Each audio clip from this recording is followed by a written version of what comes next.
Free mehndi class டே 9.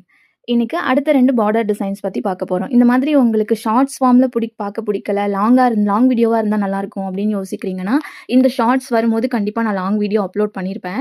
Border designs எல்லாமே ஒரே வீடியோஸ்ல நீங்க பார்த்துக்கலாம். ஸோ மறக்காம போய் செக் அவுட் பண்ணி பாருங்க.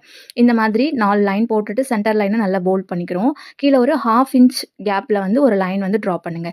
இதுக்கு சென்டர்ல ஒரு ரெஃபரன்ஸ்க்காக ஒரு மைல்டா ஒரு டாட் மாதிரி வச்சு சென்டரை பிரிச்சுக்கோங்க ரெண்டா.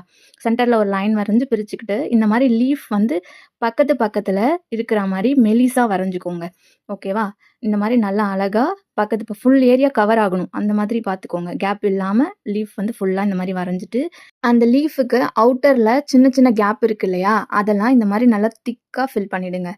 நீங்க இந்த மாதிரி நல்லா போல்டா, திக்கா ஃபில் பண்ணும்போது டிசைன் பார்க்கறதுக்கு ரொம்ப நீட்டா தெரியும். அதுக்காக தான் இந்த மாதிரி ஃபில் பண்றோம். அந்த கேப் இருக்கிறத விட ஃபில் பண்ணதுக்கு அப்புறம் பாருங்க, பார்க்கறதுக்கு எவ்வளோ நீட்டா இருக்குன்னு.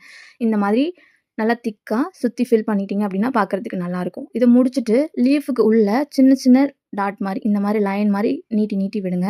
பார்க்கறதுக்கு டிசைன் இன்னுமே அழகா இருக்கும். இதுக்கு முன்னாடி இருக்கிற ஷார்ட்ஸ்லாம் பார்த்து ப்ராக்டிஸ் பண்ணிட்டு இருக்கீங்க யாராவது இருக்கீங்க அப்படின்னா எனக்கு கமெண்ட்ஸில் சொல்லுங்கள். எனக்கு அது பார்த்து படிக்க ரொம்ப ஹாப்பியாக இருக்கும். அடுத்தடுத்த வீடியோஸ் போடுறதுக்கும் எனக்கு ரொம்ப மோட்டிவேட்டிங்காக இருக்கும். நெக்ஸ்ட் டிசைன்ஸ் வந்து பார்க்க போகிறோம். நெக்ஸ்ட் டிசைனுக்கும் அதே மாதிரி பார்டர் வந்து வரைஞ்சிக்கலாம். 4 லைன் வரைஞ்சிட்டு சென்டர் லைனை போல்ட் பண்ணிவிட்டு ஹம்ப் வரைஞ்சிக்கிறோம். நெக்ஸ்ட்டு இந்த மாதிரி ஒரு டிசைன் வரைஞ்சிக்கோங்க. இந்த டிசைன் ரொம்பவே ஈஸி. சிம்பிளாக போடலாம். நான் பிகினர் கூட போட்டுடலாம். பார்க்குறதுக்கு ரொம்ப அழகாக இருக்கும். இந்த மாதிரி வரைஞ்சிட்டு கீழே வந்து மெலிசா ஒரு லைன் வந்து அந்த டிசைனை ஒட்டினா மாதிரி வரைங்க. அதுக்கு கீழே ஒரு லைன் போட்டால் இந்த பார்டர் வந்து கம்ப்ளீட் ஆகிடும். இப்போது அங்கே ஒரு சின்ன கேப் இருக்குது இல்லையா? இந்த கேப் எல்லாத்தையும் நம்ம நல்லா போல்டாக ஃபில் பண்ண போகிறோம். ஃபில் பண்ணால் அந்த டிசைன் பார்க்குறதுக்கு ரொம்ப அழகாக இருக்கும். ஃபில் பண்ணி முடிச்சுட்டு மேலேயும் கீழேயும் ஹம் கொடுத்தா இந்த டிசைன் ஃபுல்லாக கம்ப்ளீட் ஆகிடுச்சு. இந்த மாதிரி கண்டினியூஸாக மெஹந்தி வீடியோஸ் பார்த்து நீங்களும் லேர்ன் பண்ணிக்கணும் அப்படின்னா மறக்காமல் பேஜை சப்ஸ்கிரைப் பண்ணிக்கோங்க. இந்த வீடியோ பிடிச்சிருந்தா லைக் பண்ணுங்கள். நெக்ஸ்ட் வீடியோவில் பார்க்கலாம். பாய்.